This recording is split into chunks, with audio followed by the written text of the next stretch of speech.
Señor Dios de misericordia, Dios de amor, Dios de paz, a ti, Padre, nos dirigimos ahora en esta tarde para darte gracias y dedicarnos todos por entero a ti, Señor, pidiéndote, Padre, que este pequeño estudio que vamos a hacer de tu palabra, pues, sea acogido por cada uno de nosotros en nuestro corazón para que lo pongamos por obra y que se quede en nuestros corazones, Señor, que se quede para cumplimiento tuyo, para que crezca en nosotros. Permite, Señor, que actuemos conforme a tu palabra y no conforme a nuestros deseos y a nuestros pensamientos. Te lo pedimos por Jesucristo, Señor nuestro. Amén.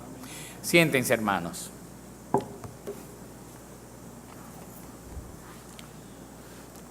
Por favor, abran sus Biblias en el profeta Isaías, capítulo 30.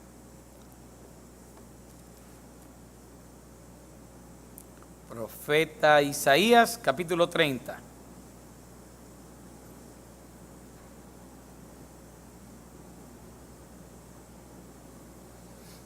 Aquí en los 7 primeros versículos, si lo vemos bien, inclusive se lo voy a señalizar ahora cuando vaya a hacer la lectura, podemos ver que está la acción del pueblo, las consecuencias por el accionar del pueblo fuera de lo que eran los lineamientos y el consejo de Dios.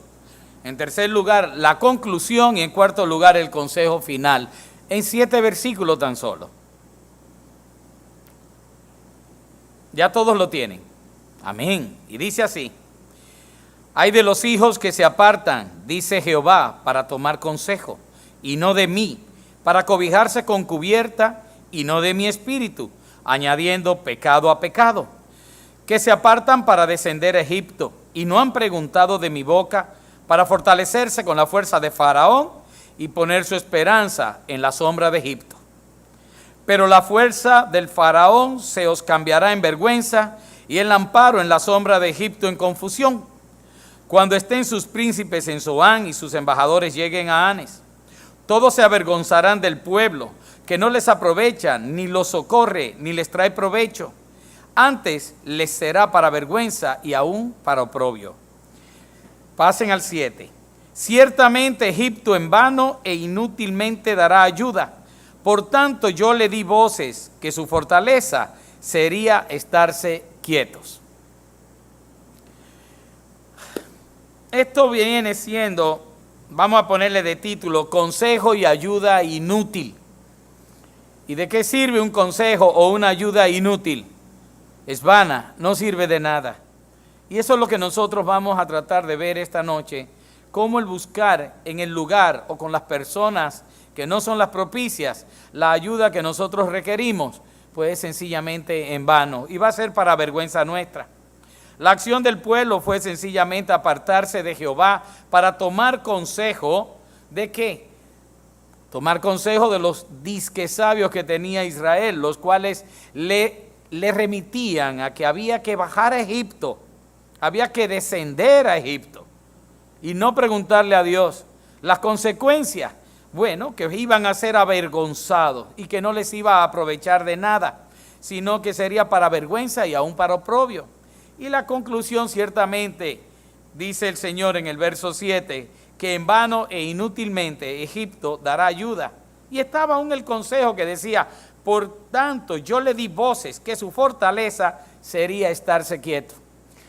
El Señor, en ese momento en que ellos se encontraban, dentro del contexto era, a partir del capítulo 29 al capítulo 32, Isaías está tratando de un solo hecho histórico.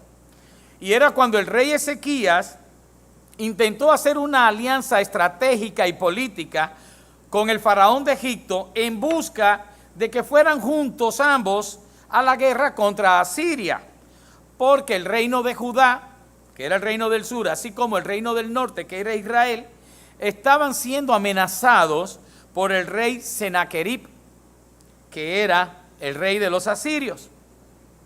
Ya todos vamos a ver más adelante, aquellos que puedan seguir leyendo, porque hoy no es que lo vamos a tratar, claro está, como en el año 701 a.C., pues sencillamente sucumbe el reino del norte, que es el reino de Israel, y lo que era el reino de Judá en el 701, Sennacherib viene y conquista 46 ciudades amuralladas de Judá, mas no puede entrar a Jerusalén.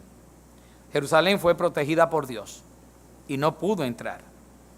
Entonces, ese es el contexto histórico en el cual nosotros estamos viendo esto. Lo primero que vemos ahí en el primer versículo es que fuera bueno que diéramos las definiciones acerca de lo que es consejo. Yo encontré en Wikipedia que es la opinión que se da o se recibe sobre lo que se debe hacer o el modo de hacerlo. Es un juicio, es un dictamen o un parecer de alguien que se recibe para hacer o no hacer algo. Y la confianza, que también estamos tratando aquí, es el estado en algo que nos brinda seguridad y nos apoyamos en la certeza o en la esperanza de que no nos va a fallar. Y ese estado se traduce en la fe misma cuando es orientada hacia Dios. ¿Ok? Es fe cuando es orientada hacia Dios y es confianza cuando es orientada hacia los hombres. Esa confianza es necesaria, ¿sabían? En toda relación de amistad, de noviazgo, de matrimonio, de negocios, etcétera. Es necesaria. Pero imagínense en cuánto más necesaria, mayor e incondicional será esta confianza que debemos tener en nuestra relación con Dios, el Todopoderoso. Sin esta confianza en Dios no puede haber fe. No puede haber fe. Veamos a ver. Hay de los hijos que se apartan, dice Jehová. Esto es un lamento. Saben que en esto de los hay, esa expresión de hay, viene dándose desde el capítulo 28, versículo 1, el 29, versículo 1, el 29, verso 15, el 30, verso 1, el 31, verso 1 y el 32, verso 1. Oigan eso, son 6 hay. Aquí nos vamos a solamente fijar en lo que es el cuarto de los hay. Y es un ay que no lo dice el profeta, sino que lo dice de parte de Dios en su declaración a Israel. Esa exclamación, ese ay en hebreo, expresa un pesar, un lamento, una gran pena o tristeza. Entonces nos preguntamos, wow, una pena, un lamento, un pesar, una gran tristeza por parte de Dios. ¿Qué fue lo que pudo haber ocurrido que ocasionara ese sentimiento de tristeza en Dios? Pero más aún, ¿por qué Dios llamó rebelde a su pueblo? Ya que ese es el verdadero significado de la palabra que en hebreo se utiliza para decir apartarse, que es cuando los hijos se apartan. Ese apartarse lo que significa es rebeldía. Recordemos que no son incrédulos. Él les está llamando como hijos que se apartan. Hijos que se apartan. ¿Cuál fue esa causa, ese pecado tan grave que cometieron estos hijos, esta nación, este pueblo de Dios, por lo cual Dios tiene este lamento y acusa a este pueblo de rebeldes? La respuesta está dada inmediatamente en el mismo primer versículo. Pueden verlo ahí, donde dice que se apartaron, dice, para tomar consejo y no de mí, para cobijarse con cubierta y no de mi espíritu. Tomar consejo, como le dije ahorita, es lo mismo que buscar dirección, dictamen o juicio, que seguir por parte de otro. Y la expresión cobijarse con cubierta significa que hicieron sus propios planes en cuanto a que confiaron en otros y no en Dios, asegurándose y buscando protección a su manera en el mundo. Dios lo que dice, en otras palabras, no es más que este pueblo había decidido confiar más en el brazo fuerte del ejército del faraón de Egipto, olvidando lo que decía la escritura en Jeremías 17:5, cuando dice que maldito el varón que confía en el hombre y pone carne por su brazo y su corazón se aparta de Jehová. Y hasta nos da una pequeña pista más, que eso fue lo que le ocurrió realmente al pueblo de Israel y de Judá, a estos dos reinos. El corazón del pueblo fue lo primero que se apartó de Jehová. Es lo primero que rechaza a Dios, es el corazón. Y luego buscaron los consejos de los hombres y no de Dios. Hicieron planes entre los hombres y no consultaron con Dios. Y buscaron sentirse protegidos, afianzados, afirmados y confiados en el brazo fuerte de la carne del ejército de Faraón y no en el brazo poderoso de Dios. Algunos creyentes piensan y argumentan que Dios nos dio cerebro, intelecto y inteligencia para utilizarlo en resolver nuestros conflictos, ¿verdad que sí? Pensamos así, muchos de nosotros. Y que no debemos estar molestando a Dios con lo que pensamos que podemos arreglar por nosotros mismos, que poseemos la voluntad y la sabiduría para tomar la mejor decisión por nosotros mismos, claro. Pero en realidad con esto estamos tratando de distraer lo que son los verdaderos motivos que nos llevan a esto, que son, primero, nuestra poca fe y segundo, nuestra falta de sujeción al señorío de Dios. Y eso es lo que hacemos sencillamente. Le decimos al Señor, yo confío mejor en mi buen juicio que en tu consejo. Y yo prefiero hacerlo a mi manera que a la tuya. Eso es lo que ocurrió también con la nación de Israel. Eso fue. Pero ahora lo que nos interesa es seguir con la lectura. Ese verso 1 que acaba diciendo, para cobijarse con cubierta y no de mi espíritu. Y en el verso 2 que dice, y poner su esperanza en la sombra de Egipto, hay muy buenos ejemplos en las Escrituras que nos dicen cuál debe ser nuestra cobija o cuál debe ser nuestra sombra. El pueblo conocía muy bien estas promesas porque están dadas y sabía que debía confiar en Dios no para los asuntos excepcionales, sino para toda ocasión. En Dios se confía en todo momento, lugar y ocasión. Ese Salmo 36:7, ¿se acuerdan que dice, cuán preciosa, oh Dios, es tu misericordia? Por eso los hijos de los hombres se amparan bajo la sombra de tus alas. O el 57:1, porque en ti ha confiado mi alma y en la sombra de tus alas me ampararé. Fíjense qué parecido. Y todavía el 63 dice, porque has sido mi socorro y así en la sombra de tus alas me regocijaré. Y habla de las alas del Señor como que cobijan, que amparan, como la mamá pollito, la mamá que cuida a los pollitos. Ustedes alguna vez de niño han ido al campo, claro, y han tratado de coger un pollito estando la mamá presente. Ustedes han visto una fiera, así se vuelve la mamá gallina, como una fiera, loca. Y entonces agarra y ataca a uno y después se echa y los pollitos vienen, se le mete abajo la sal y es así. Y ahí los protege y los oculta. Para tú sacárselo de ahí la tiene que matar primero.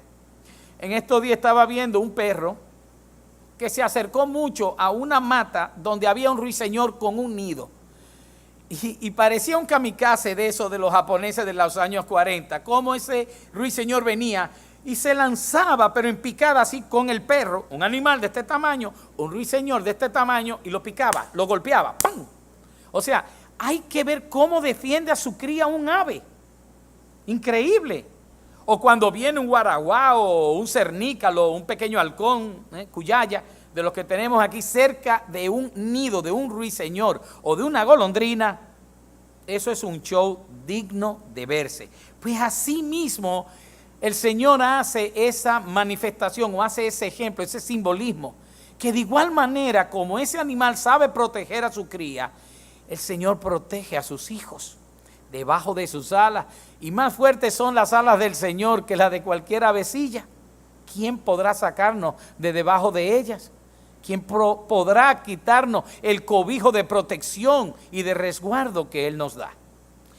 Bueno, pero una cosa es declararlo y otra cosa es practicarlo. Cuando los asirios le declaran la guerra a Judá, bueno, pues sencillamente avanzan contra el territorio, el miedo se apodera de los judíos, quienes a su vez entonces en vez de buscar la protección de Dios, pues buscan la alianza con Egipto y mandan embajadores a 2 de sus ciudades para ver cómo podían ellos hacer algún tipo de alianza política y estratégica. Ignoran a Dios por completo. y descansaron en su propio ingenio, en su propia sabiduría, en sus juicios, como muchas veces lamentablemente hacemos nosotros. Le solicitaron al embajador, por medio de embajadores al faraón, que les prestara caballos y carros para la batalla. Trataron inclusive de sobornar, comprar sus servicios y favores para que pelearan ellos, el ejército del faraón, al lado de ellos contra los de Asiria.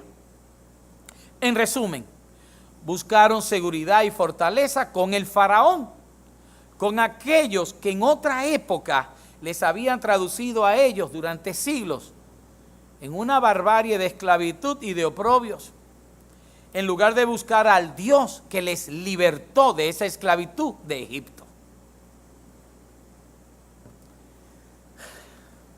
Dice claramente que se apartan para descender a Egipto y no han preguntado de mi boca para fortalecerse con la fortaleza del faraón y poner su esperanza en la sombra de Egipto.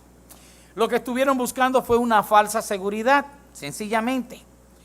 ¿Por qué? Porque buscando el consejo y la ayuda de Egipto, eso es lo que surge, una falsa sensación de seguridad. Y los ayes y las advertencias del Señor no se hacen esperar, sino que se siguen repitiendo. Y más adelante pueden ver cómo en el capítulo 31, en el mismo verso 1, vuelve y le dice: ay de los que descienden a Egipto por ayuda. Ya no es aquellos que buscan consejo y no lo buscan de Dios, los hijos que se apartan y buscan consejo en otro lado, sino ahora dice: y bajan a Egipto. ¿A qué? Por ayuda. Y confían en caballos y su esperanza ponen en carros, porque son muchos, y en jinetes, porque son valientes, y no miran al Santo de Israel, ni buscan a Jehová. ¡Qué fuerte! Dice más adelante en el 3, y los egipcios hombres son y no Dios, y sus caballos carne y no espíritu. De manera que al extender Jehová su mano, caerá el ayudador y caerá el ayudado, y todos ellos desfallecerán a una. Ustedes saben lo que es Egipto, no para el judío, sino para nosotros. ¿Qué representación bíblica tiene Egipto? ¿Qué simbolismo? Pues no es más que el mundo. Representa el orden del mundo, del antiguo hombre que éramos y del lugar y del estado del cual salimos por medio del sacrificio de Jesucristo. De ninguna manera posible podemos regresar allí y mucho menos buscar consejo o ayuda en ese lugar. De ahí salimos, del fango cenagoso. ¿Cómo volveremos a ese estado de pecaminosidad, de perdición, de carnalidad, a buscar el consejo de qué? Del mundo. No debemos confiar ni en sus instrumentos ni en sus métodos.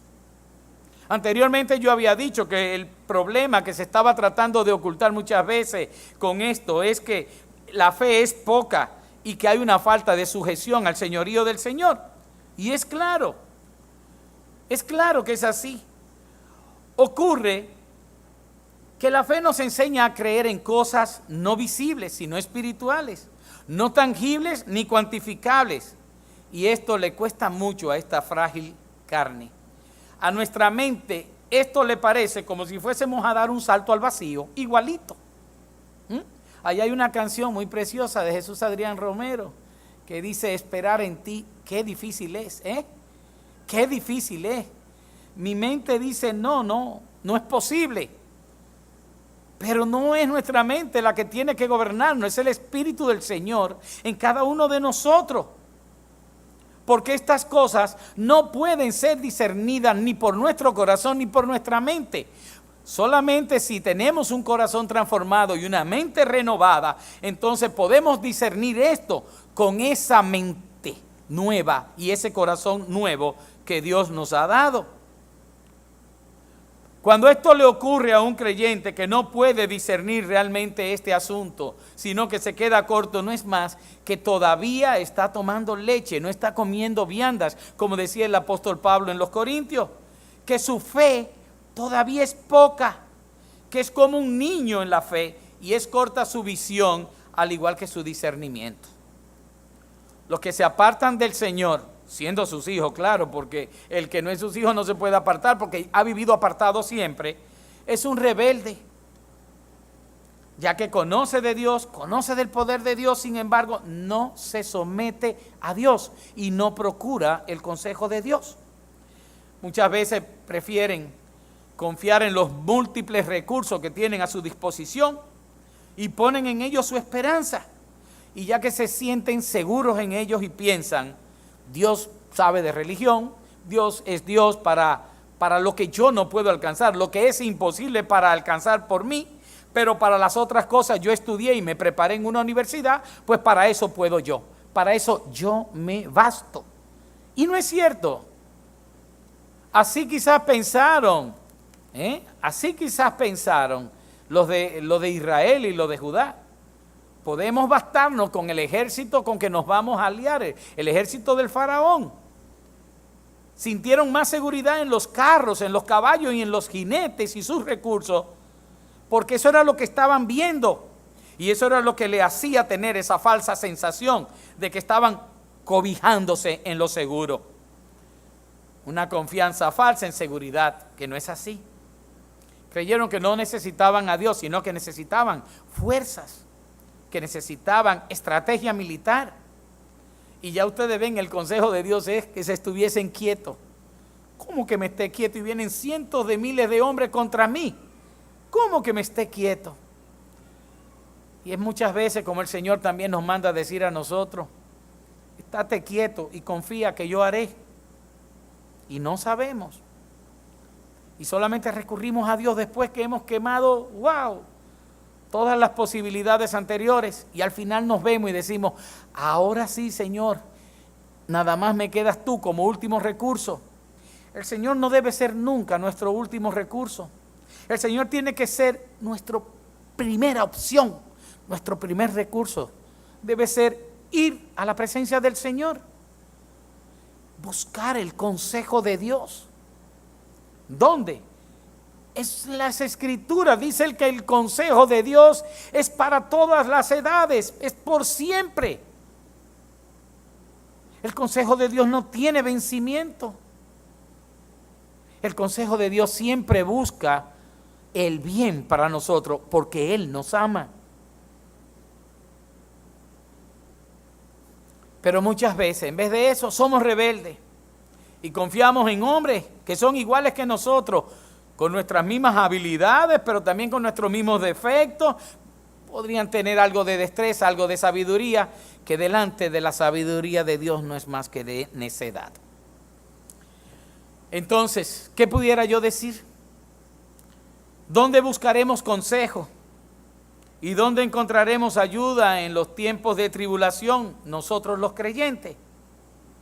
Bueno, cuando nosotros estamos necesitados, ¿verdad? Y necesitamos un consejo de economía, buscamos a alguien que sepa acerca de la rama, ciertamente.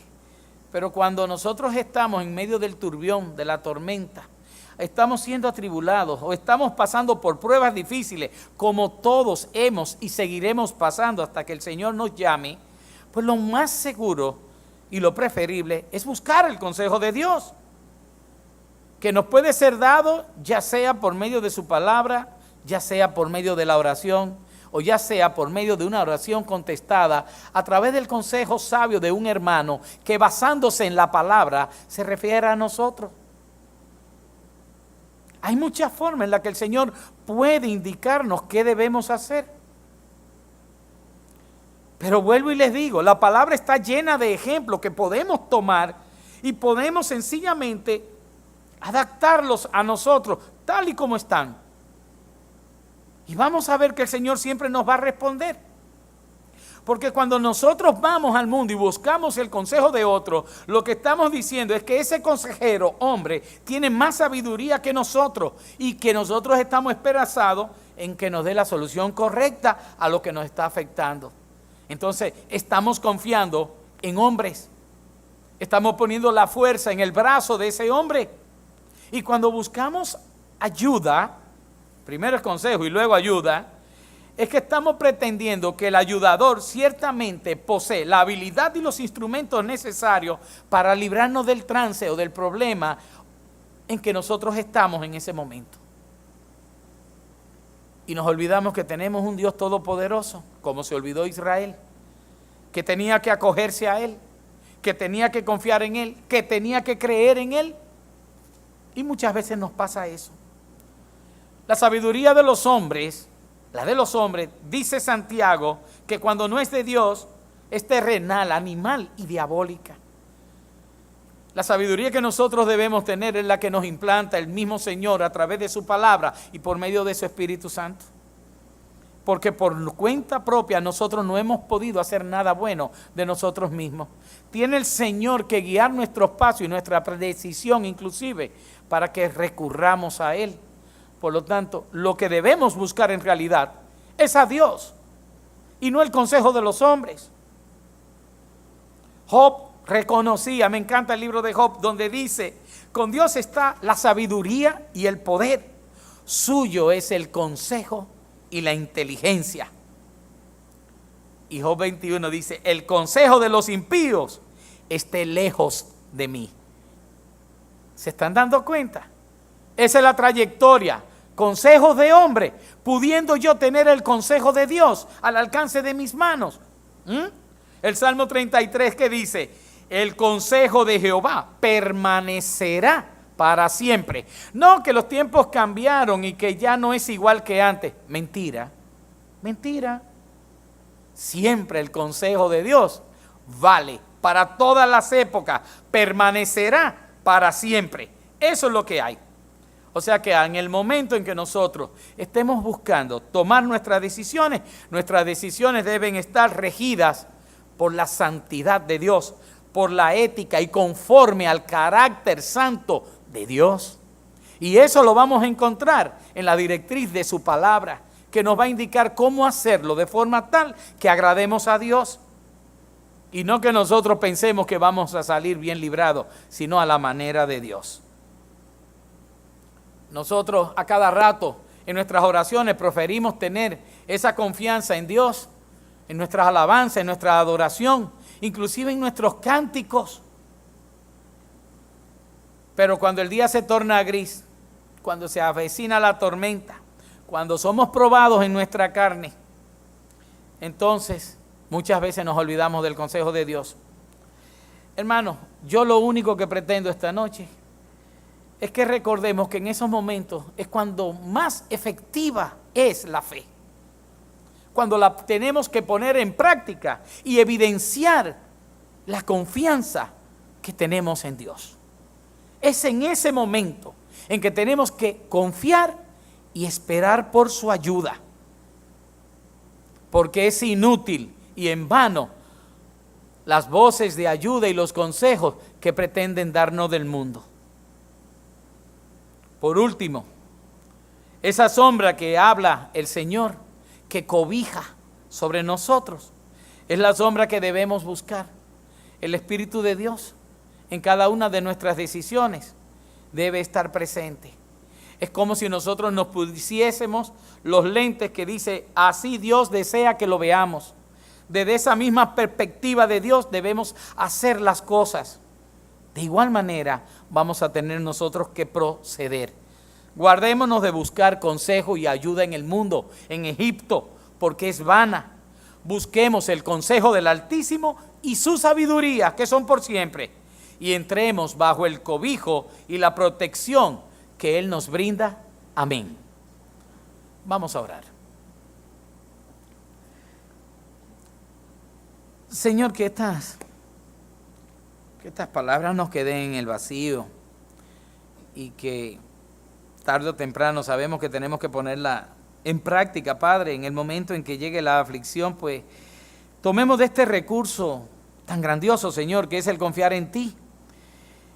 Y más que grandioso, es lo único que nos queda, porque ¿qué podemos hacer sin que tú nos lo permitas, Señor, por nosotros mismos? Absolutamente nada. Que sea con nosotros, Señor, siempre tu protección, que tu Santo Espíritu al igual pues pueda guiar cada uno de nuestros pasos, Señor, hacia ti. Y que tu palabra sea nuestra guía a cada paso que demos, Señor. Que sea lumbrera realmente a nuestros pies, para que nosotros nunca andemos en las tinieblas del mundo, sino en tus caminos de santidad. Te lo pedimos por Jesucristo, Señor y Salvador nuestro. Amén.